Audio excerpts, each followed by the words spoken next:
Hey guys, welcome to Friends and Enemas. My name's Lindsay. I'm your host today, and who do I have with me? Hello, my name is Adam Benuelos. I am the Peds ER nurse and the co-founder and co-creator of Firefly Vein Light. Awesome. Can you tell us a little bit of your background and kind of how before you got into Firefly, what were you doing? Well, I started as a pediatric ER nurse back in San Diego as a new grad, and then progressed into adult ER, which was kind of in assistance to help with an addition to a children's section of the ER. And that's where it sparked my idea that there was, or I guess not really my idea because this technology has been around for a long time, but really saw that there was consistencies in missed IVs in kids due to the lack of tools available, and especially in adult ERs where they still see a lot of kids, that this technology they don't even know exists. So saw a way to improve quality of care for infants. Yeah. How long were you a nurse before this idea kind of started rolling? Less than 2 years, actually. Oh, really? I think about 1 year and 10 months or so, maybe 1 year and 8 months when I first had the idea. Wow. Did you go into nursing knowing that you wanted to be a nurse? Was it a plan A? Was it a plan B? Kind of like, why'd you choose nursing? Oh, nursing itself. Yeah, nursing itself. Oh, no. It took me a long time to figure out what I want to be when I grew up. Me and too. I feel like I'm still trying to figure that out. I feel like that's half of us. Yeah, no. So back to like early adulthood, I was in the Marine Corps when I was young. I joined the Marine Corps right out of high school, did that for 5 years, and then actually went into business and worked in the wine industry and the alcohol industry. Studied business marketing. Oh, wow. And then at one point I decided that wasn't for me and went to pursue a career originally in firefighting. I wanted to be an EMT at first and then work my way into fire. And then at one point I kind of was exposed to nursing for the first time through working 911 calls. Oh, and wow. I thought that was a better option. Yeah. I have a lot of family that's EMT or firefighter, first responders. And I feel like you guys I bet you get asked a lot, what's the craziest story, right? Yeah. And you're even nurse in the now. ER, people ask that all the time. Yeah. And I feel like that's a common question for me too. But I'm ICU, and like sometimes I'm like, my crazy story isn't the same as a first responder's crazy story. Was working as a first responder, was it difficult for you, like emotionally? No, I think after the Marine Corps, I did a couple tours in Iraq and Afghanistan. So going into a field where it's kind of that high pace and critical thinking it came naturally. Yeah. I've never really been stressed out about anything with emergency medicine. It was definitely a learning curve because I've never done anything medical before. Yeah. And so I had a lot to learn, especially just kind of jumping into it very rapidly. Just kind of one day up and quit my job in the business world and just went full on into that and been doing that ever since. And that was back in 2012, I think, is when I first started in the medical field. Oh, wow. I think a lot of people expect nurses to like have always wanted to be a nurse or, grew up wishing to like help people. And I like bringing this up because I think a lot of us just kind of it falls into our lap and we're like, oh, I think I could do this. I think taking care of people is like the easiest part of the job, in my opinion. But I feel like a lot of people, like, you don't have to have always wanted to be a nurse your whole life to like choose that path. Well, I think there's also been a lot more shift where I think, in the past, especially like our parents' generations, like you chose your career early and you just stuck with it. Yeah. And you got a job in a factory or you became a nurse or whatever, and you did that for 40 years. But I think people switch, and there's so many nurses who are starting in their 30s or late 20s as a second career. And I think that's become a lot more common. I think easier to do than back in like the pension days, and you get in early and you for sure. stay there until you die. That's like not there for us anyway. So Yeah, of course we're going to be bouncing around. Yeah. So you said you saw a need for some type of device or like something to help, I guess not having to stick kids so many times, because you're saying like if there wasn't enough resources, then we're probably having to stick them more than once, more than twice to find a vein. Exactly. So to kind of back up on how this happened. So I was working in the Children's Hospital in San Diego for a couple of years, and I knew I wanted to be a travel nurse. But as I started looking at it logically, there's one children's hospital, sometimes for an entire state. Yeah. Wow. So I thought it's like in my best interest to get some adult experience. And so luckily there was a hospital in South Orange County, not far from where I was living in Oceanside. And so I took a job there where they had opened a children's section of the ER. And so I got hired as like a pediatric specialist to help teach their staff about kids and the same time learn about adults. Oh, wow. Which was a whole nother subject. That was a whole different learning curve when you've done your whole career with little babies and children. I can't imagine, honestly. And when I got there, just by chance, the pandemic happened. And so I'm trying to, develop ways to teach and things like that. And one of the big downfalls I saw with the staff were getting IVs in kids, which is a very difficult task if you haven't done it before. The approach is different. The tools you need are different. Yeah. And they didn't have the tool available. So I reached out to the manufacturers who made the most readily commercial ready made transluminator. And because of international shipping restrictions, we couldn't get one. Oh, wow. And so I just made one in my garage, just kind of out of necessity to buy some time. And okay, Jeff Bezos, out of your garage. It's a very simple concept, but what's funny, a lot of entrepreneurs just do that. Like they'll find a need, and this wasn't my intent. It just kind of worked out that way, and saw how successful the teaching with this was, and the more and more the nurses were asking for this tool that I had created in my garage, and it really sparked my interest that we can change healthcare for kids by making this commercially ready, like a commercially made product that anyone can buy and carry on them. How did you make it in your garage? Like what was it? So the way it works is I guess we can do the demo maybe to show how transformation works. I guess it's kind of hard to explain for a lot of people who either aren't in nursing or who don't work in pediatrics or NICU. So we're going to do a quick little demo. Yep. So the way this works is there's a couple of things to take into consideration when you're putting IV in babies, because you do ICU. Adult like your whole career. ICU, yeah. So you probably never had to put an IV in a baby or care for a baby. Or it scares the living hell out of me. And it does. And it's scary, especially for adult nurses too, because they're going to come through their ERs. Yeah. So this is one of our little demo babies that we use. So the way a transluminator works is there's a bunch of different ones that are made. It's a little device, and this is Firefly, that'll connect to your ID badge. Oh, so cool. That we created for that reason, so that more nurses can carry on them, which was kind of off of the original concept, but we'll go over that in a second. So the way it works is it's really a very fancy medical grade LED light. When you put it under the hand, which is kind of your ideal place for infants around a year old or so, you'll see their veins illuminate from below. And a lot of the teaching, or I guess the downfalls in missed IVs, are that a lot of adult nurses don't know this technology exists. Mm-mm. And pediatric nurses know it exists, but a lot of the existing products are a little bit outdated, or the battery's not charged, or they're not working. So when I made one in my garage, which was just more or less, I got a bunch of keychain flashlights, and because it was the pandemic, and I started taking them apart, drilling holes in them, and trying to find one that I can fit under a baby's hand that I can control. Because you have to manipulate the anatomy. You got to think they have like chunky little hands. Their veins are deep below. You have to really manipulate the anatomy for it to work. And so I made one in my garage out of a keychain, and it worked well. And I was able to teach nurses how to put IVs in with success. And people were coming up to me, about 20 nurses, asking me to make them this flashlight. And that's what sparked the interest. So the way it works is, the veins are deep below the adipose tissue. This is really good for kids 2 and under, because there is a lot of baby fat. Once they start developing motor skill, they'll develop muscle, which is far more dense than baby fat. Mm. And then their bones will start to develop too, which is more dense. So you put the light from below, and you're going to kind of pull the hand down to control that baby fat, make the skin nice and tight, and you can eliminate the veins from below. And we have different settings. So we have like a lower setting for your NICU babies and your newborns, and then it gets higher for your heavier babies and your dark skin kiddos. So it kind of works well for a bunch of different kiddos.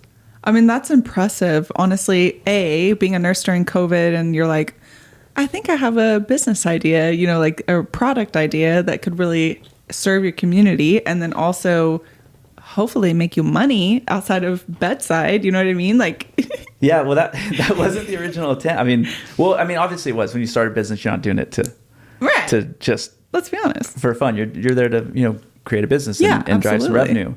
We were very naive about how much it was going to cost to start.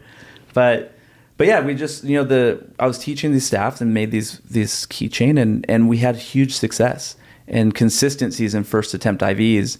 And I created like a little PowerPoint and taught them like the whole thing with this little keychain I made in my garage.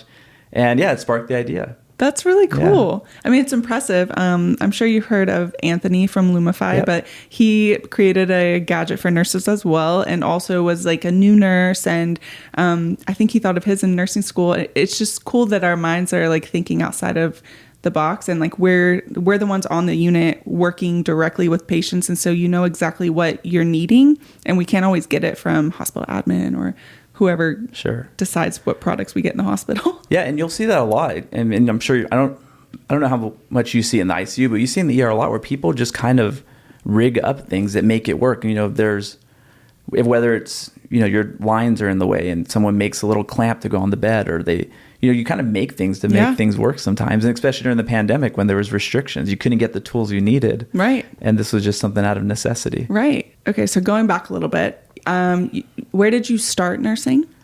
So I started in San Diego at the Children's Hospital, Rady's Children's Hospital. Okay, cool. I have friends that work there, by the way, so I know a little bit about Rady's Children's. Especially as a traveler. There's tons of travelers that go there. It's big, busy hospital. When did you decide to take the leap to travel? Because you also were a travel nurse, correct?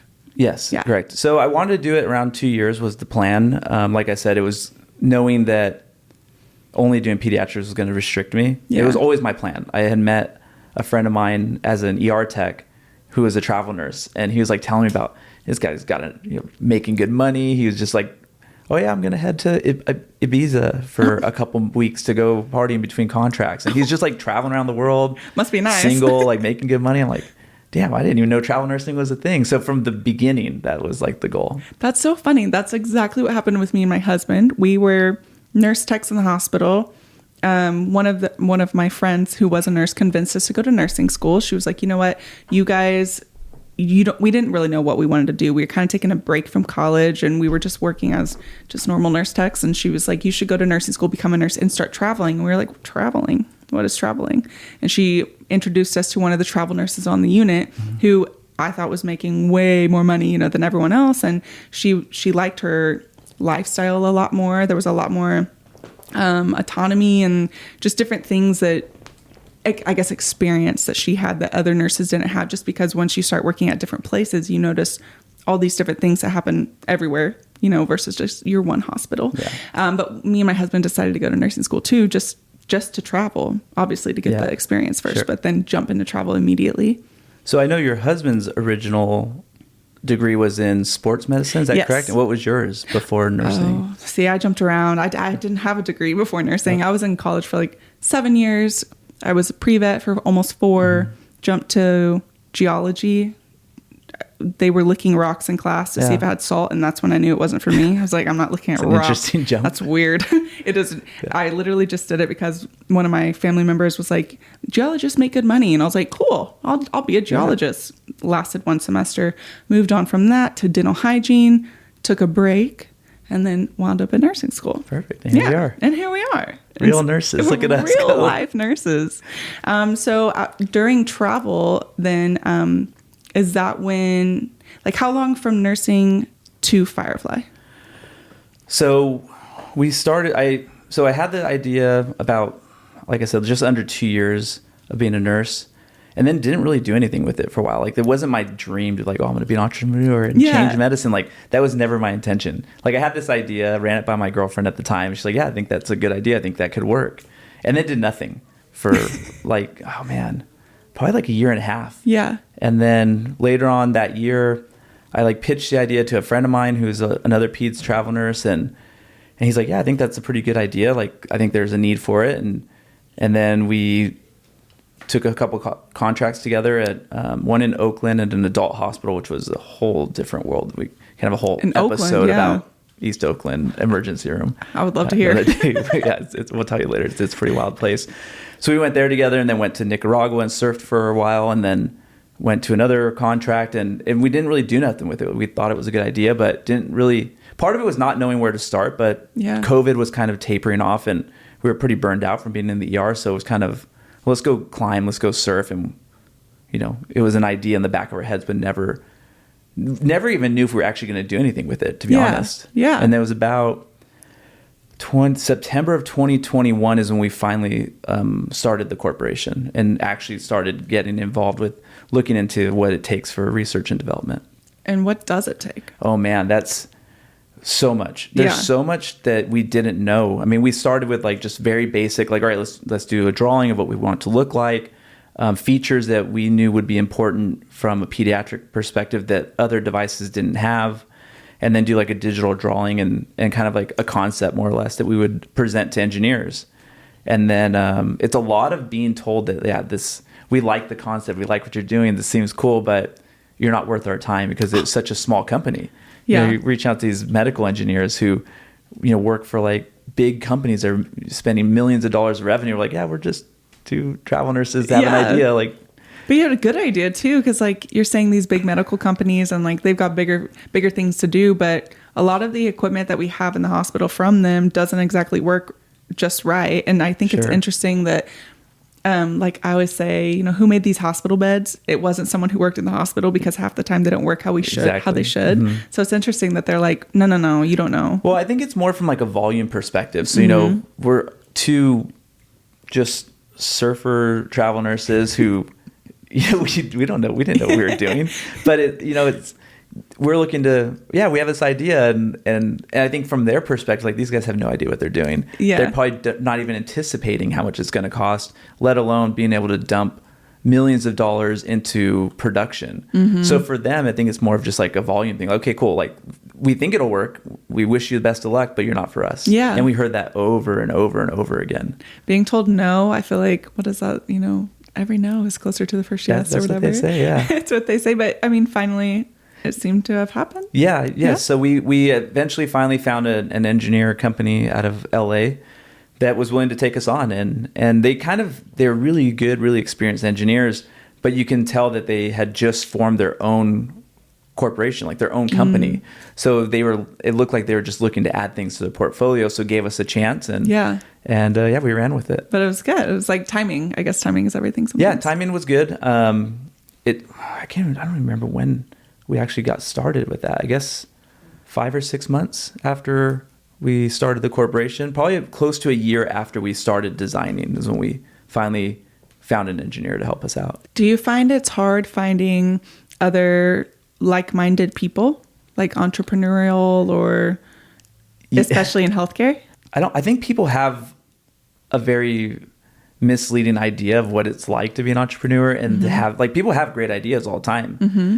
And when you tell people about this, it's always like, oh, I wish I would have thought of that or something. But I don't think people understand the amount of work. It's literally a lifestyle. It changes your life because you're consumed by it 24/7. Yeah. And so I just think that people everyone has an idea on how to make something that's outdated in the hospital work. Mm-hmm. But I don't think people really understand the actual commitment it takes. Yeah, I totally understand though the frustrations with like delays. And I guess like with our company, we have a lot of things that we've been working on, but it just takes so long. Like it takes a long time to change something in our app, and then to get it out there to people, and then change the new thing, or there's a bug, and exactly there's so much that goes into it. You're right. Yeah, you have your own app, and you guys put so much detail into making sure everything's perfect. And then it just takes a third party, like someone who's using, like, well, this thing doesn't make sense. Oh yeah, and you're like, shit, how come I didn't think about that?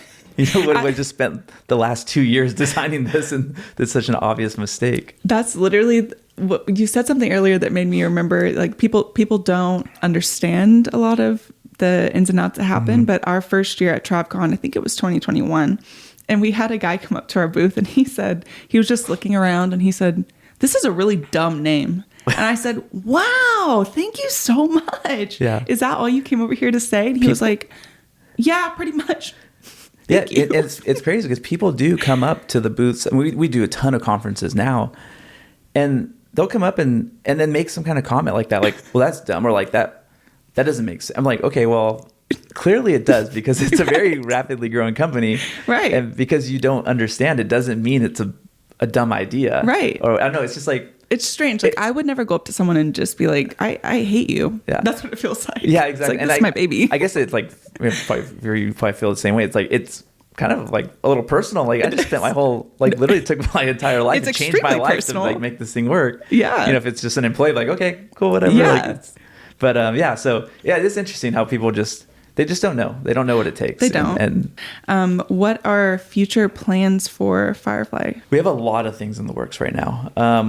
Education's a big part of it. We do a lot of teaching. We're developing what's to be announced. next year, hopefully. Oh. But we are actually expanding our education outside of just vascular access. Oh, wow. So we're going to be designing more educational material, more educational courses for all things pediatrics, Okay. not just putting IVs in babies. We're going to do some respiratory courses. I'm actually working with a pediatric OT that we're actually developing like a whole special needs and autism course to help nurses execute care more efficiently for kids with special needs. Yeah. And so we have a lot more education things and then a couple of ideas for new models of Firefly coming out as well. That's really cool because, obviously we both went to nursing school, but they just briefly touch on these topics of like pediatrics. I don't even remember anything about it except we talked about kids because now I'm not in that world.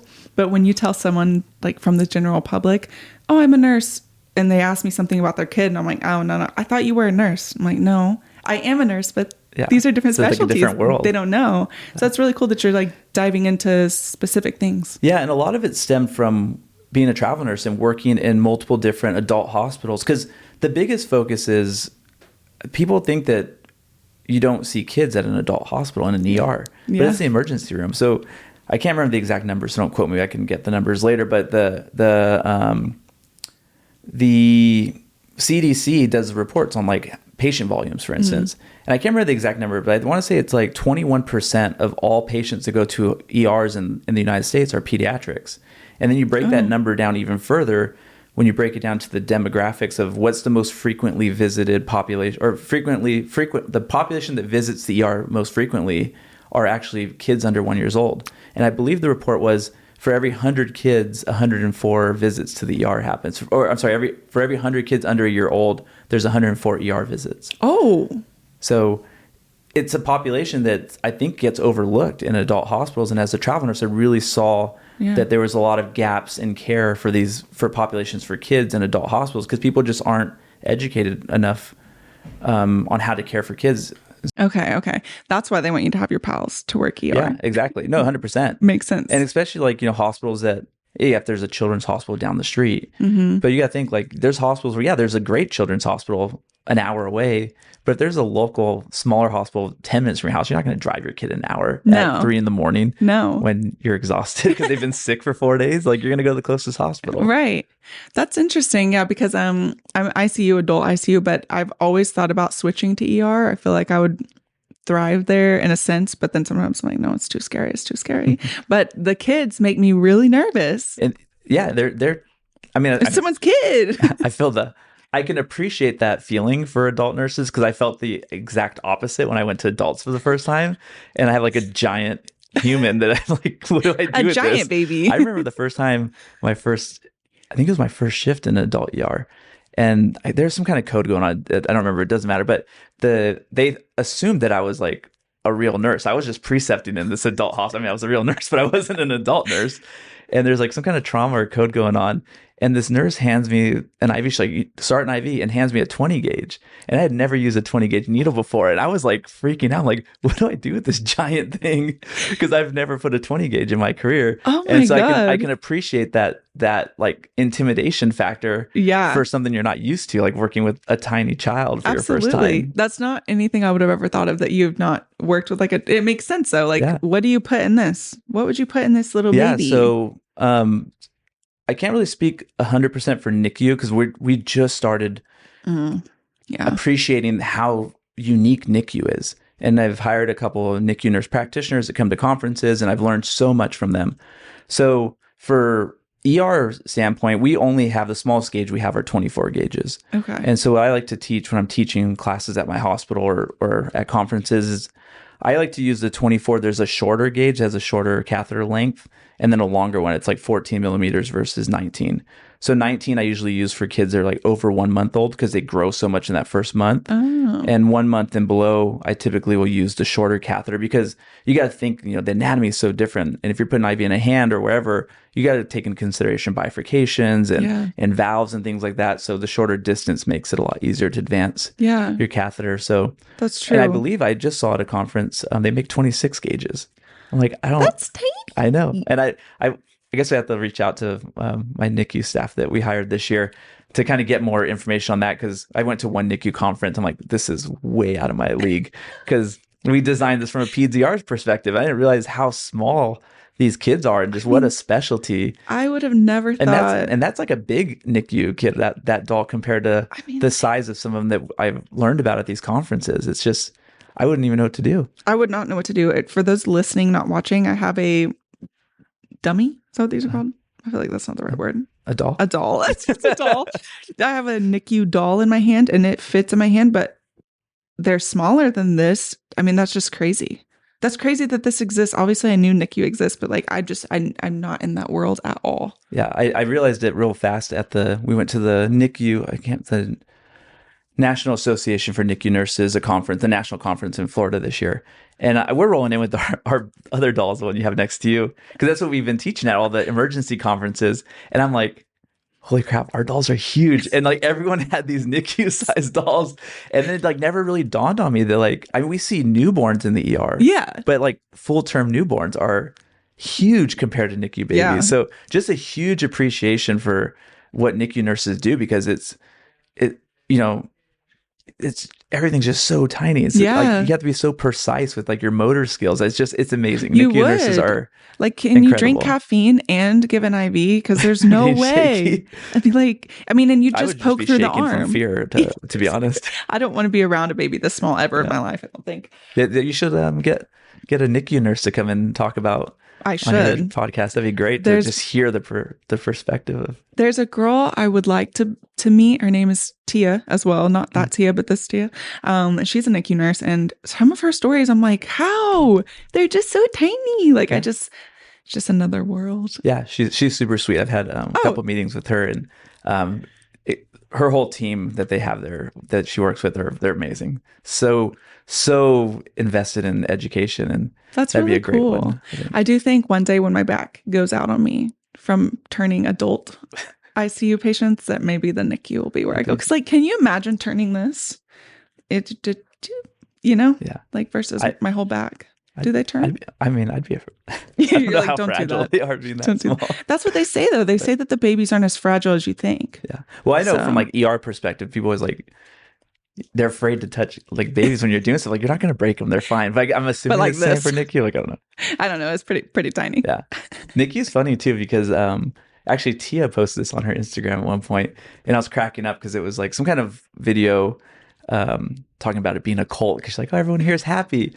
And I remember my first time walking a kid from the ER to the NICU for an admit, and at the hospital we had to walk all the Peds patients to the floor, and I went to the NICU, and this was during COVID, and everyone was just like in such a good mood, and they're like, oh, the baby's so cute. And I walked out, I'm like, what the hell was that? Like, I'm used to being in the ER where everyone's like 90% of people were in bad attitude because like you're just getting dumped on, and the patients treat you like crap. And I was just like, the charger was like, oh, how's NICU? I'm like, it's weird up there. Everyone's all happy. I don't get Something's wrong out there. It was super funny. That is funny. Yeah. I didn't think of that. Like, that sound like, is this the cult? Yeah. It's like, but yes. I hear like NICU and labor and delivery are like the happiest places you can work in nursing, from what I'm told. That's what I'm told too. And there will always be a L&D nurse that says, no, I don't like it. But most of them love it there. Yeah. If you like a poll. Yeah, we should do a poll. Unit, like, how happy are you? Like, would you like do a survey? Like, how likely are you to recommend a friend? I feel like you're right. Yeah, NICU and I think PICU too. I feel like PICU gets a good rep. I feel like PICU would be sad, like chronic kids and things like that. That's why I didn't go that route. Yeah. But like, so would NICU, right? Yeah. I mean, they seemed really happy. I don't know.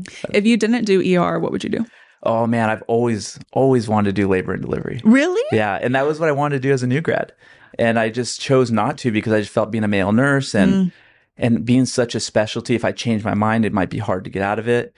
And so I landed in pediatrics. I mean, that's cool.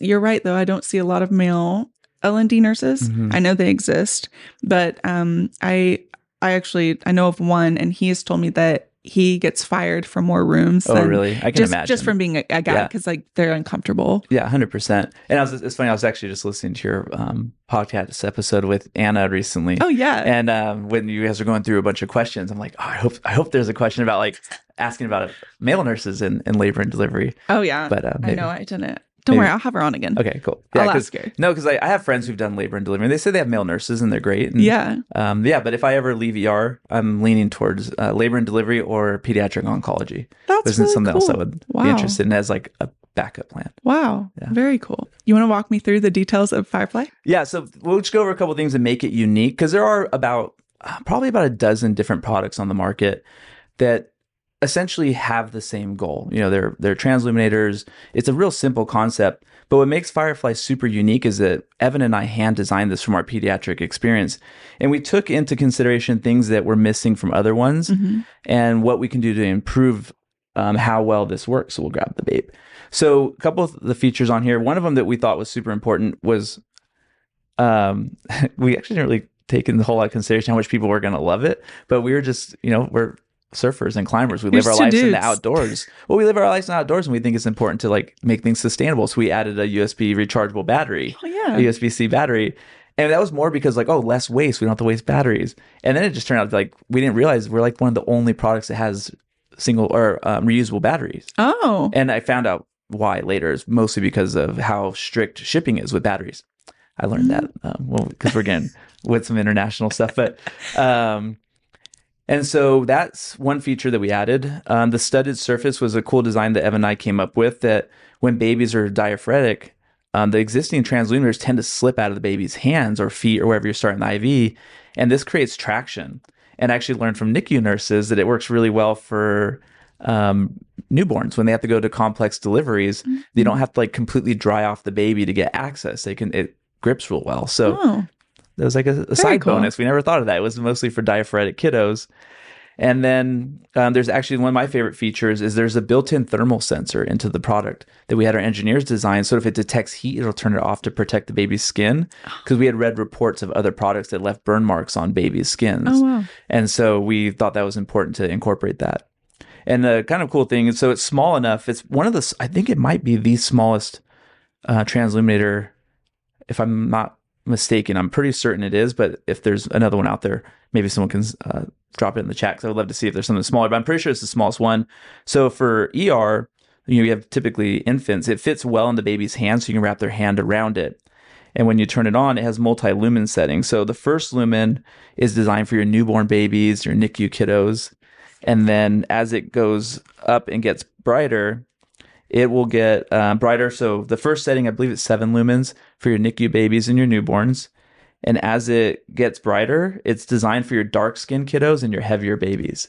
So that way, all the kids that you have to see, it'll work well for them. So those are kind of like the main features. And what we learned through the NICU conferences is this is like the go-to is the hands for your infant babies.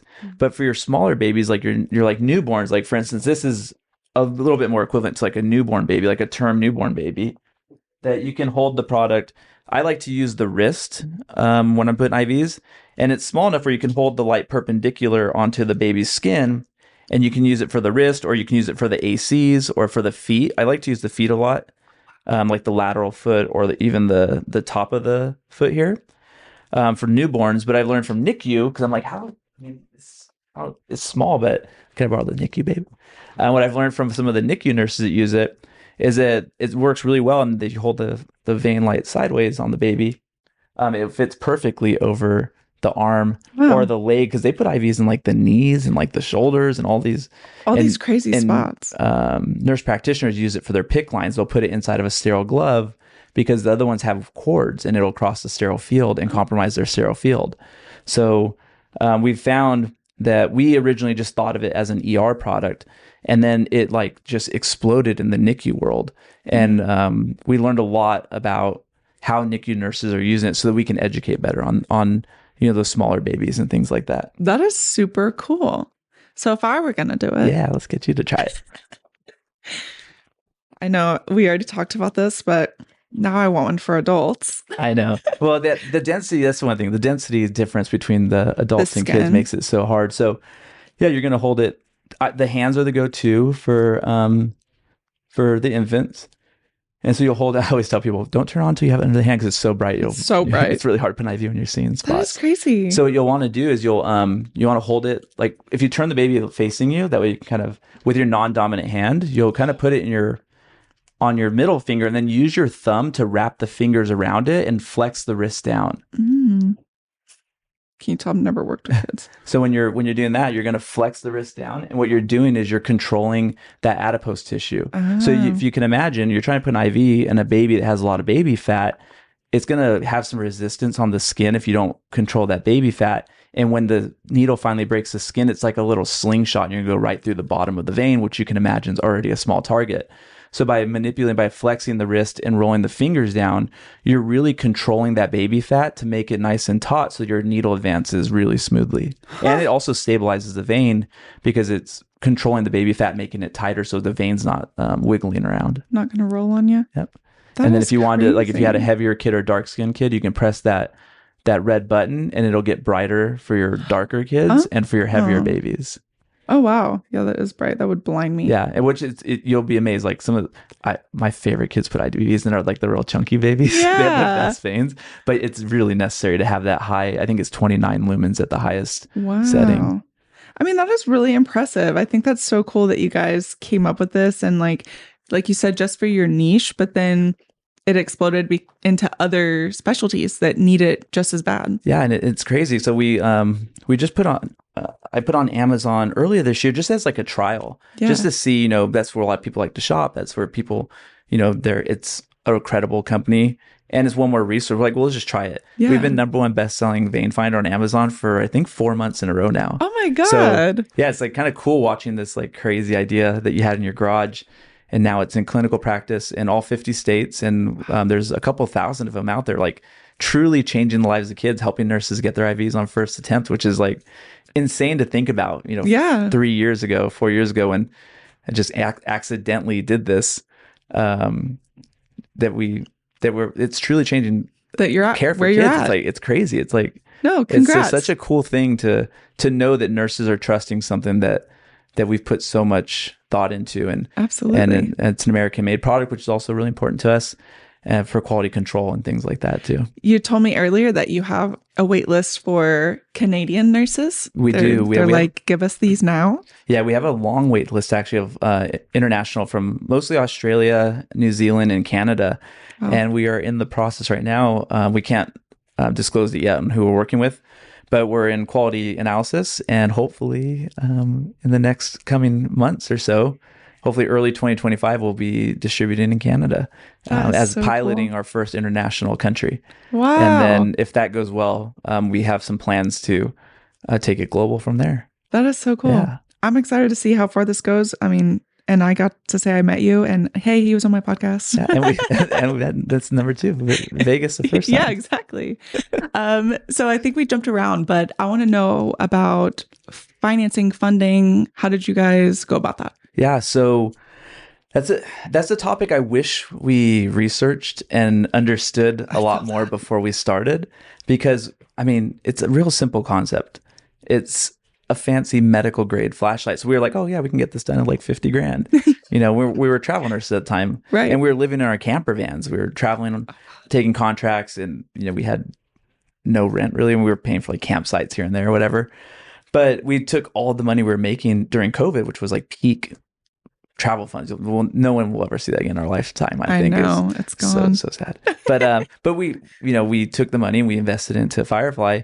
But I wish looking back at it now that we knew about grants and all these startup companies. It's funny because I was applying for business loans as now I'm the new owner of the company.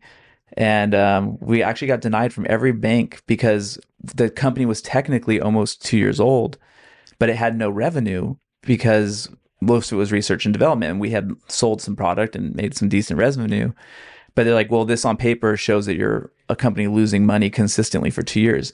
I'm like, well, do you guys understand this is not like a restaurant where you just put the money in and you just go. Like right. It's research and development. It's a medical device company. And even though making good money as a travel nurse, had amazing credit score, couldn't get a business loan. Oh my God. And so it was kind of like a hard decision, but I believe in this so much at the time. This is before it became like kind of a mainstream, I don't want to say mainstream because it's not mainstream, but it's getting there. It is. Before it became popular and people saw the clinical application of it, it's still a leap of faith. Like it can fail at any moment. And so I finally decided I can't get a loan. I'm now 100% responsible for this company. And so I sold my house and I invested all the capital from my house into the business to keep it alive. Wow. And that was just enough to make it to the launch of the product. Because even at the launch of the product, it was like, if this launch doesn't go well, this company's going to be done. Oh my God. And luckily, thankfully, the new version, people loved it. It got really good reviews, and it's been getting a lot of recognition as one of the preferred products now for IVs and kids. So, but yeah, that was the biggest thing, the biggest risk, I think. Aside from like whatever, losing money as a travel nurse is fine. I'll go make more money. Sure. I'll go pick up another contract. But selling your house that was is a big crazy. decision. Yeah. But like you said, great reward. What is it? Big risk comes with great reward. Something like that. I always butcher phrases, so don't mind that. But is that when you moved into a van? No, so we were already doing that. We were already doing that because we Okay. just wanted, we were just rock climbers and surfers. We didn't like whatever. So we're just gonna do it. He was already doing it. When I started travel nursing, I did it as well. Yeah. But no, I ended up selling my house in Southern California and moving to Tennessee. Wow. Because California is just not a business friendly state. And in order to truly see this thing through, like I mentioned earlier, like it's a full life commitment. Like sold my place, moved to Tennessee. I've never even been to Tennessee in my life. Oh my God. I've been to Nashville once for like a night, but that's like saying you've been to Nevada and went to Vegas. Right. It doesn't count. It's not the same. And so, moved to Tennessee, never stepping foot in East Tennessee, and established a distribution center out there, and moved the corporation in Tennessee, and just took the biggest leap of faith of my life. And, so. But it's paying off. Yeah, I mean, it's funny because it does well. Like as far as, we're talking about business, but I can say I'm the only person in the history of the company I've never actually taken a dollar of payment from it. Wow. All my shares that I get, I reinvest it into more research, more events and things like that, because I have my job. I have my per diem job still. So I still work as a nurse, and the clinical difference it's making in the quality of care in kids to me is way more important than any of the financial gains. Yeah. And I was willing to change my life for it, and it's cool because now it truly is, and the reviews we have are just insane. The people talking about their first attempt IVs, and parents will come on our website and leave reviews saying how much their care of their kids was different from the last time they were there and things like that, which is really cool. That is really cool. Yeah. I mean, you're right. Earlier you said, like a lot of people don't understand, like you didn't understand, I didn't understand, my husband didn't understand when we first started a business, just how much money, how much boots on the ground is about to go into that. And I think people underestimate it, or sometimes they'll see this and they'll be like, oh, you just threw this together. And it's like, no, this has been years in the making. Sure. Money, so much money has been put into this. So like, it's your baby. It is. It really is. It's my house in your hand. but yeah, and also like, we it was really important to me, like personally, but to make American-made products. I want to keep the jobs in America. I want to like keep as much of the business in the United States, and that comes with a price. It's we can make that in China or Taiwan or one of these Asian countries for a fraction of what we do there. But the big thing was, what's the quality control sacrifice? Like, are they going to meet the same standards as the U.S.? And I can imagine if we like made this, okay, we'll save some money on the front end by producing it cheaper overseas, but then a child gets hurt because the battery catches on fire or something like that. Like, the quality control in the United States is just unmatched. Yeah. And so luckily we have thousands of these in clinical practice now, and we've never had an incident to date of any type of event where any child's been harmed or any staff's been harmed. So yeah, it's a lot of cool things that this little thing does. I know it's cool. It's making a difference. But yeah, it's just you just don't know when you're new. And I wish you really don't. I wish I would. And that's my biggest advice to any aspiring entrepreneurs. Like, before you get started, first protect it. Get your trademarks and your patents, paperwork established. But after that, like, look into funding, because there's so much free money out there. There's so many grants and things like that you can get for these types of things. That's something we didn't know either. And even like talking to you now, I'm like, oh yeah, we still need to look at grants, and like there's just so many ways to get money besides like a business loan, because we couldn't get one either. Yeah, Same it's thing. Interesting, right? You can buy a $100,000 car and they won't bat an eye. Right. but you Oh, want to like they're invest like, in your own "Please." future. It's like, no. No, we couldn't either. Yeah. That's why we had to use our own money. And we Uh-huh. thought the same thing. Well, we can always, if everything fails, I like to do like the what if scenario and go through every single thing. And what's the worst thing that could happen is Sure. it would fail and we'd move back home and go back to our staff jobs. Yeah. That's the worst thing. And that's really not that bad. So it's like, it could be worse. And I 100% agree, because I say that all the time too. It's like, worst case, I say it's kind of jokingly, but it's not funny because it's true. But I was like, well, worst case scenario, I just lost a house. But No. but realistically, like, imagine if you took out a $250,000 business loan and then it fails. Now you're going to spend the rest of your existence paying off a failed company. Where at least with this, we fronted the cash. Yeah. I took measures into reinvesting my shares back into the company and things like that. So worst case scenario, it still can fail at any moment. Yeah. But at least I'm not in debt to anyone. Yeah. Which is very true. Which is nice. So yeah, I agree. You're free I in had that sense. Yeah, I had that thought many times. Like, well, if this fails, at least I don't owe money Yeah. to banks or friends or family and things like that. Very true. And I feel like that's something like a lot of people are scared to take risks because of the failures that could come. And honestly, the failures that will come, because part of success is like you're going to fail at something, but it's all about learning. And like people, you just have to put your ego aside, because your ego is like, for me, I'm like, well, we have to be the best, but you're not going to be the best without failing a little bit. And that's a huge part right there. Is that, there's people who are willing to help out. And some people are very resistant to help. And it's like, I've offered help to other people who are entrepreneurs or things that like these types of venues like want to start up a business. And somebody, it's hard to accept help when you're like, no, this is my idea. I got this under control. I'm like, okay, well, I tried. Yeah, exactly.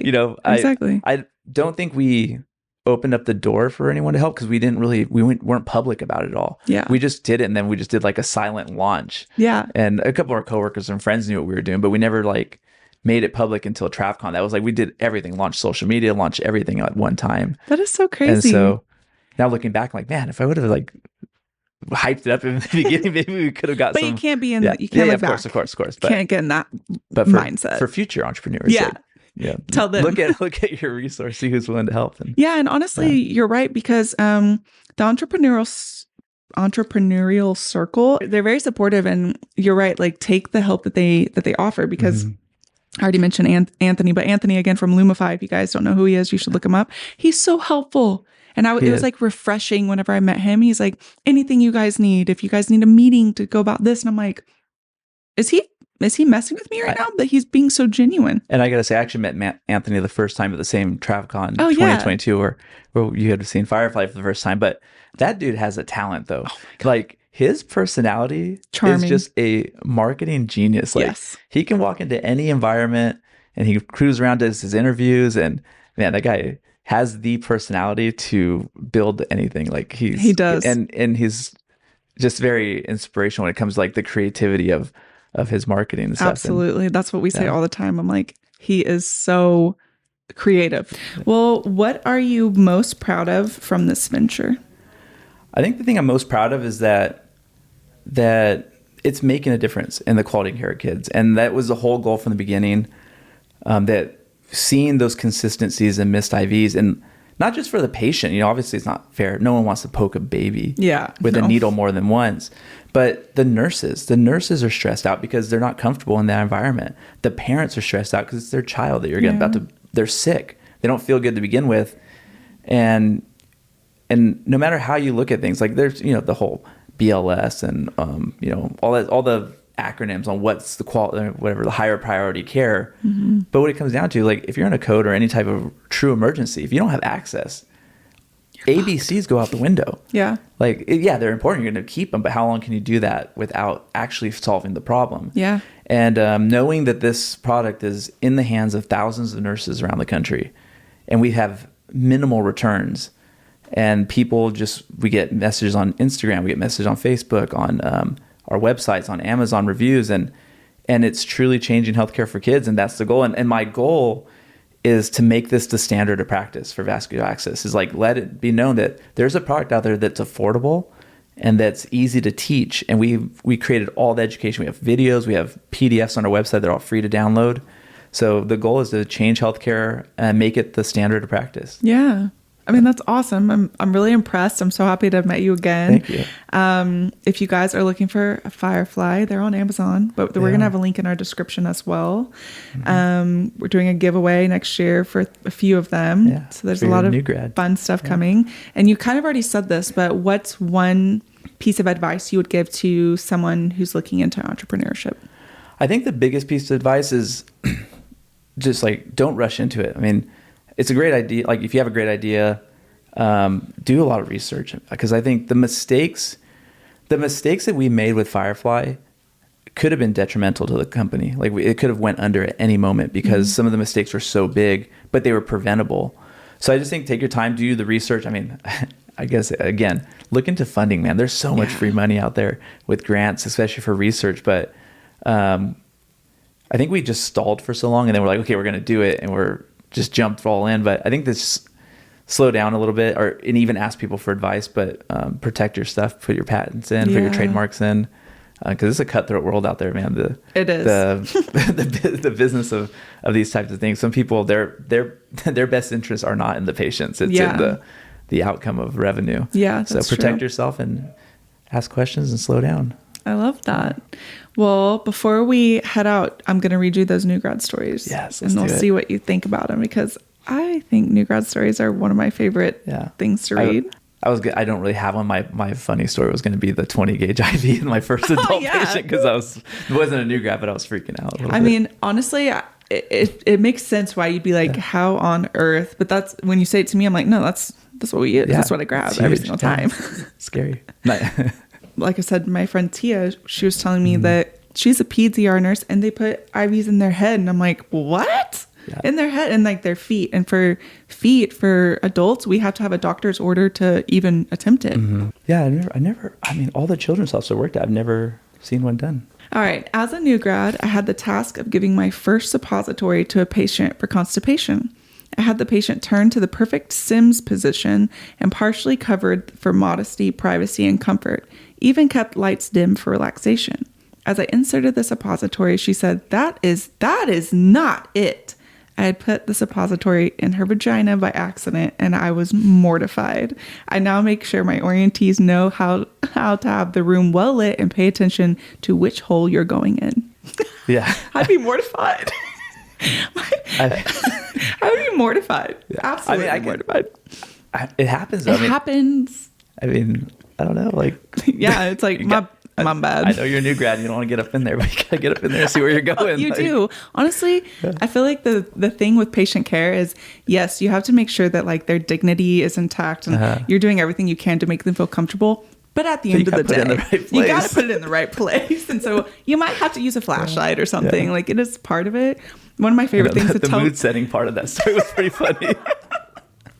Like, it is just something that, this isn't the first story I've had like this either. So it happens. Yeah. And it's going to happen. Even Anna I just heard it on the last podcast. I'm pretty sure she was checking a cervical. Yeah, cervical dilation. And she went in the booty. Wrong hole. Okay. But, luckily the patient was numb down there, so she didn't feel it. Yeah. Do you have an embarrassing new grad story that you can think of off the top of your head? I can't think of like I was pretty comfortable as a new grad because of all the EMS experience. So it was, I can't think of anything. I think that I honestly like all those shock factors came when I became an adult nurse because, having these giant humans and it's just so weird to me. Like I'm so used to working with kids. I was thinking about that on the flight here today, but I couldn't think of anything like specific for new grad. Yeah. Versus or like any, but like you said, the 20 gauge. Yeah, that was kind of freaking me out. And then there was like another time, it was in my first week in the adult hospital, and there was like a full arrest that came in with the paramedics, and the dude, I want to say he was like 550 pounds. And I'm just like standing in the corner, like I wouldn't even know where to, like how much cardiac output are you getting on these like compressions? And I'm just like, I had no idea, like, where would you even start on this? And how do you even evaluate if something's working? Because I just had never been in that position to see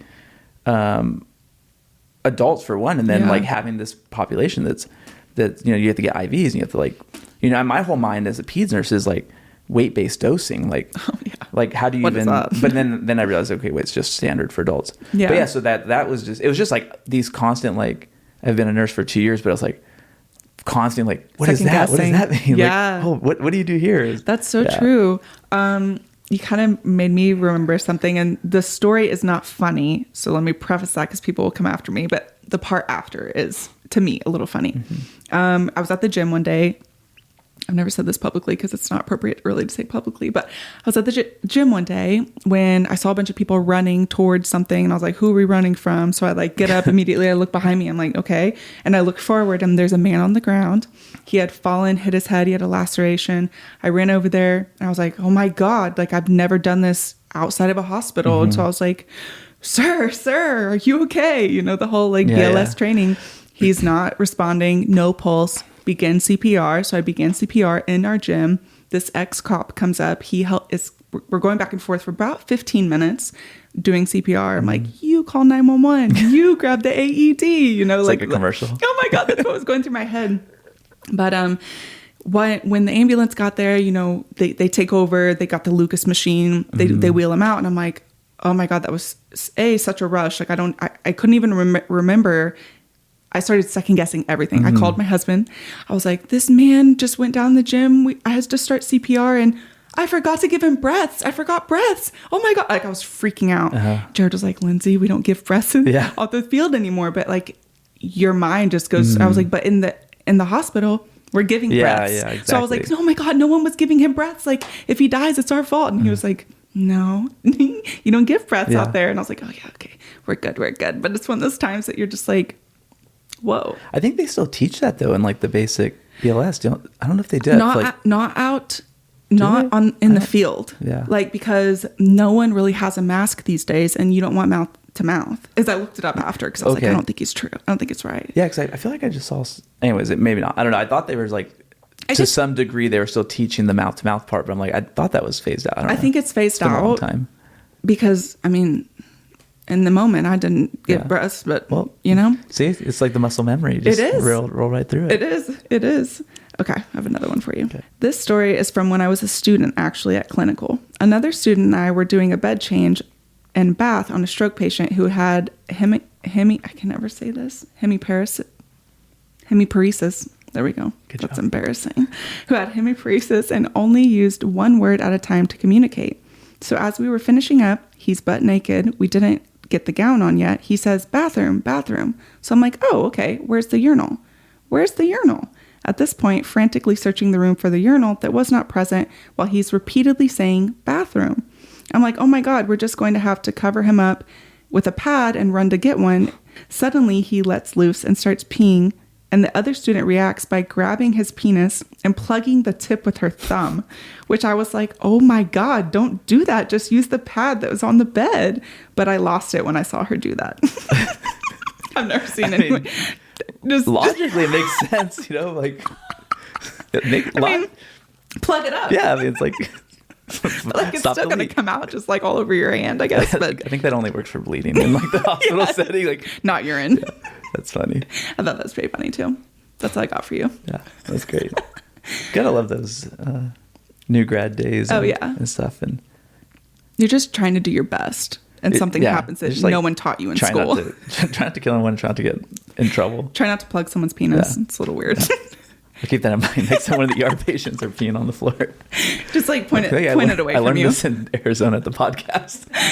Oh yeah. Well, that's all I have for you today. Well, cool. Well, thanks so much. I really appreciate you having me. Yeah, this has been fun. It was nice to meet you. Everyone, go to the description. His links for his social media will be there, along with a link to purchase your own Firefly, and hopefully some more fun stuff will be coming next year. Yeah, I think so. Awesome. Cool. Thanks so much. You're welcome. Bye, guys.